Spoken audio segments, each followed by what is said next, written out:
Hello दोस्तों, मैं हूं विकास और आप देख रहे हैं पटेल टॉक्स। आज हम बात करने वाले हैं टाटा समूह के इतने बड़े साम्राज्य में से सिर्फ टाटा मोटर्स के बारे में। हम बात करने वाले हैं टाटा मोटर्स के शुरुआत से लेकर के अभी तक का सफर का। और हम जानने वाले हैं कि टाटा मोटर्स का शुरुआत कैसे हुआ, किन किन परेशानियों का इन्हें सामना करना पड़ा। और इस स्टोरी के अंत में मैं ये बताऊंगा कि इस स्टोरी से आप क्या क्या सीख सकते हैं, किस तरह से आप उसे अपने बिजनेस में अप्लाई कर सकते हैं और कौन कौन गलतियां करने से आप बच सकते हैं। तो इस वीडियो में आगे बढ़ने से पहले मेरे चैनल को सब्सक्राइब कर दीजिए, इस वीडियो को लाइक कर दीजिए। तो बढ़ते हैं आगे। टाटा मोटर्स का शुरुआती नाम टेल्को था। टेल्को यानी कि TELCO, जिसका मतलब था Tata engineering and locomotive company. JRD Tata ने 1 सितंबर 1945 को यानी कि आजादी से 2 साल पहले ही टेल्को का शुरुआत किया। टेल्को का शुरुआत किया गया था हेवी मशीन बनाने के लिए, जैसे कि अर्थ मूवर, ट्रैक्टर, रोलर, लोकोमोटिव और बॉयलर। 1945 से 1954 तक टेल्को ने इंडियन रेलवे के लिए लगभग 10,000 लोकोमोटिव बनाए। लेकिन 1950 में टेल्को को एक ऑफर आया पार्टनरशिप करने के लिए। यह ऑफर था डैमलर बेंज का, जो कि एक जर्मनी का कंपनी है जिसे आप मर्सिडीज के नाम से जानते हैं। ये टेल्को के साथ मिलकर के पार्टनरशिप में इंडिया में ट्रक बनाना चाह रहे थे।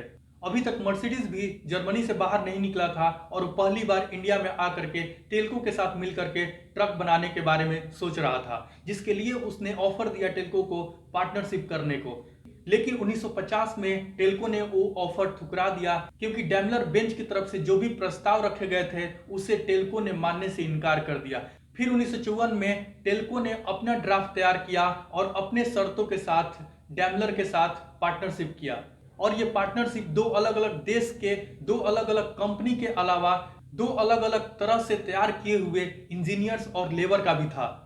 और यही कारण था कि जो मर्सिडीज के इंजीनियर थे और जो टेल्को के इंजीनियर थे, दोनों में कोऑर्डिनेशन नहीं हो पा रहा था, जिसके कारण टेल्को को ढेर सारे प्रॉब्लम का सामना करना पड़ा। जर्मनी के इंजीनियर्स यहाँ के इंजीनियर्स द्वारा बनाए हुए पार्ट्स को बार बार रिजेक्ट कर रहे थे।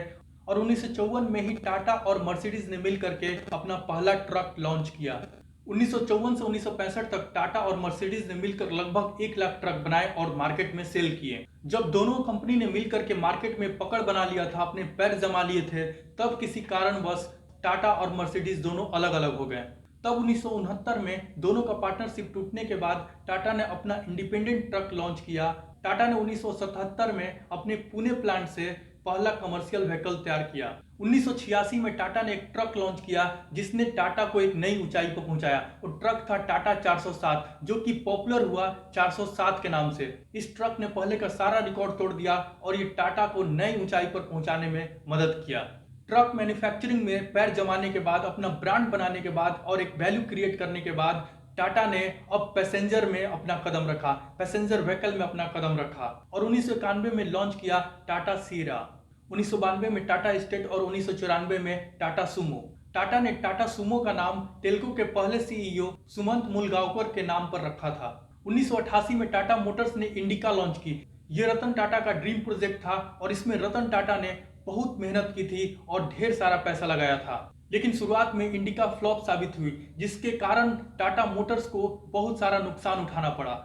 इतने नुकसान होने के बाद जो भी टाटा मोटर्स के इन्वेस्टर थे, वो रतन टाटा पर प्रेशर बनाने लगे कि टाटा मोटर से पैसेंजर वाले सेगमेंट हटा दिया जाए, उसे किसी कंपनी को बेच दिया जाए। तब टाटा मोटर्स ने फोर्ड मोटर को प्रस्ताव रखा उसे खरीदने के लिए। इस डील को फाइनल करने के लिए एक मीटिंग अरेंज किया गया, जिसमें कि टाटा मोटर्स के ऑफिशियल और फोर्ड मोटर के ऑफिशियल शामिल हुए, जिसमें रतन टाटा टाटा मोटर्स के हेड थे और बिल फोर्ड फोर्ड मोटर के हेड थे। इस मीटिंग में बिल फोर्ड ने रतन टाटा को बात ही बात में ये कह दिया कि जब आपको पैसेंजर व्हीकल के बारे में पता ही नहीं था तो आपने स्टार्ट क्यों किया, और ये कंपनी खरीद करके हम आप पर एहसान कर रहे हैं। उस समय रतन टाटा ने कुछ नहीं कहा और रतन टाटा ने ब्रेक के बाद उस मीटिंग को अटेंड नहीं किया और अपने टीम के साथ इंडिया वापस आ गए। और फिर रतन टाटा ने अपनी मेहनत से, अपने लगन से न सिर्फ टाटा मोटर्स को बिकने से बचाया, बल्कि उसे एक नई ऊंचाई तक पहुंचाया। तब साल आया 2008, जब टाटा मोटर्स अपने नई ऊंचाइयों को छू रहा था। इसी समय फोर्ड मोटर्स लगातार घाटे में जा रहा था, लगातार नुकसान झेल रहा था और उस पर कर्ज का बोझ बढ़ते जा रहा था। तब रतन टाटा ने फोर्ड मोटर्स के JLR यानी कि जैगुआर एंड लैंड रोवर को खरीदने में इंटरेस्ट दिखाई। और फिर इस डील को फाइनल करने के लिए एक मीटिंग अरेंज हुआ, जिसमें कि बिल फोर्ड भी थे और रतन टाटा भी थे। लेकिन इस बार पासा उल्टा था। इस बार मीटिंग न्यूयॉर्क में नहीं हो रहा था, इस बार मीटिंग हो रहा था टाटा के हेडक्वार्टर्स मुंबई में। तब बिल फोर्ड ने रतन टाटा से कहा कि आप JLR को खरीद करके आप मुझ पर एहसान कर रहे हैं। आज टाटा मोटर्स एक नई ऊंचाई पर पहुंच चुका है और दुनिया के लगभग 45 देशों में अपना कारोबार कर रहा है। तो ये था टाटा मोटर्स का शुरुआत से लेकर के अभी तक का कहानी। और अब ये जानते हैं कि इस कहानी से आप और हम क्या सीख सकते हैं और किस तरह से अपने बिजनेस और अपने लाइफ में इसे अप्लाई कर सकते हैं। टेल्को ने अपना शुरुआत एक हेवी इक्विपमेंट बनाने वाले कंपनी से किया था, लेकिन उसने अपॉर्चुनिटी देखा ट्रक वाले बिजनेस में, तो वो ट्रक वाले बिजनेस की तरफ शिफ्ट हो गया। तो इसीलिए हमारा जो बिजनेस प्लान होना चाहिए वो होना चाहिए थोड़ा फ्लेक्सिबल, क्योंकि उसे मार्केट के अनुसार थोड़ा एडजस्ट किया जा सके। जहां अपॉर्चुनिटी है वहां पर उसे लगाया जा सके। और दूसरी जो सबसे बड़ी सीख है इस स्टोरी से, वो रतन टाटा का स्टोरी से हमें सीखना चाहिए कि उन्होंने बातों का जवाब बातों से नहीं दिया, उन्होंने बातों का जवाब अपने सक्सेस से दिया। और जिसे कंपनी वो बेच रहे थे उसी का कंपनी खरीद करके दिया।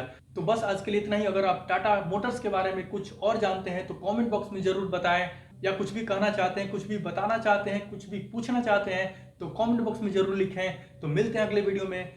जाने से पहले मेरे चैनल को सब्सक्राइब कर दीजिए, इस वीडियो को लाइक कर दीजिए। तो मिलते हैं अगले वीडियो में। तब तक हंसते रहिए, मुस्कुराते रहिए और कमाते रहिए।